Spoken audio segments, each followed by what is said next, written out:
धन, संपत्ति, ये सब क्या है? बस वो मूल्य है जिसे चुकाकर हम बदले में कुछ पा सकते हैं। अब धन से इस संसार में बहुत कुछ पाया जा सकता है, किंतु वो सभी केवल भौतिक वस्तुएं होंगी, भौतिक संसाधनें, भौतिक सुविधाएं।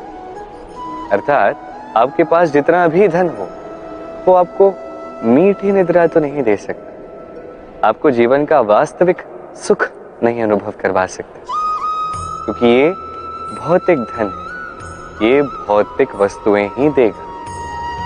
वास्तविक धन क्या है? यदि ये प्रश्न आपके मन में आता है तो इसका उत्तर मैं अभी आपको दूंगा एक उदाहरण द्वारा। कभी आपने सुना होगा कि एक पिता आजीवन अनिष्ट करता है, अनर्थ करता है, बुरे कर्म करता है केवल धन अर्जित करने के लिए। वो सोचता है कि मैं धन अर्जित करूंगा और अपने संतान को एक उज्जवल भविष्य दूंगा, एक सुख से परिपूर्ण जीवन दूंगा। अब संतान जब जन्म लेती है तो वो भाग्य भरोसे इस धन को भोगती है। जैसा उसको मिलता है वैसा उसका उपयोग वो करती है। कई बार आपने ये भी देखा होगा कि संतान समस्त धन नष्ट करने जाती है। अब वो पिता जिसने सारा धन संचित किया, जो उसका स्वामी था, आज उस धन का चौकीदार बन बैठा है। अब ऐसा क्यों होता है?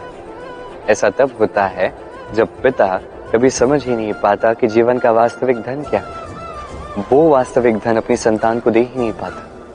यदि पिता अपनी संतान को कर्म का ज्ञान दे सके, उचित क्या है अनुचित क्या है ये सिखा सके, संस्कार की शिक्षा दे सके, तो ये धन से कहीं अधिक महत्वपूर्ण है। ये जीवन का वास्तविक धन है। अब आपने वो कहावत तो सुनी ही होगी, पूत कपूत तो क्यों धन संचय, पूत सपूत तो क्यों धन संचय। संतान यदि कुपुत्र होगी तो सब नष्ट कर देगी, किंतु संतान यदि सुपुत्र होगी तो धन हो ना हो वो स्वयं कर्म के मार्ग पर आगे बढ़ के धन भी अर्जित करेगी, अपने लिए एक उज्जवल भविष्य भी बनाएगी। तो संतान को धन देने से पूर्व कर्म का ज्ञान सिखा, संस्कार सिखा, क्योंकि यही है जीवन का वास्तविक धन। आइए मेरे साथ प्रेम से कहिए राधे राधे। ऐसा कुछ है मनुष्य के मन में, उसके जीवन में एक ऐसा भाव जो सर्वमान्य है, जो सभी जानते हैं कि उपस्थित है, उसे हम समस्या कहते हैं। वैसे तो हम सभी जानते हैं कि ऐसा कोई घर नहीं जिसमें मृत्यु ना हुई हो, ऐसी कोई जड़ नहीं जो औषधि न बन सके, ऐसा कोई अन्न नहीं जो समय आने पर विष या अमृत ना बन सके। अब ये समस्याएं व्यक्ति के लिए समस्याएं हो सकती हैं, अपने आप में ये समस्याएं होती ही नहीं। ये तो आती है हमारी सहायता करने, हमें कुछ सिखाने। अब स्वयं देखिए, पर्वत की चोटी पर कोई एक पक्षी है, वहां से गिरकर वो अपने प्राण गंवा देता है। ये कब संभव होता है? जब वो पक्षी उड़ने का प्रयास ही नहीं करता। कोई व्यक्ति जल में जाता है और डूबकर अपने प्राण गंवा देता है। इसकी संभावना कब होती है? जब व्यक्ति तैरने का प्रयास ही ना करे। ये समस्याएं हर एक के जीवन में रहेंगी, किंतु ये स्मरण रखना आवश्यक है कि समस्याएं परिस्थितियों के कारण समस्याएं नहीं बनती।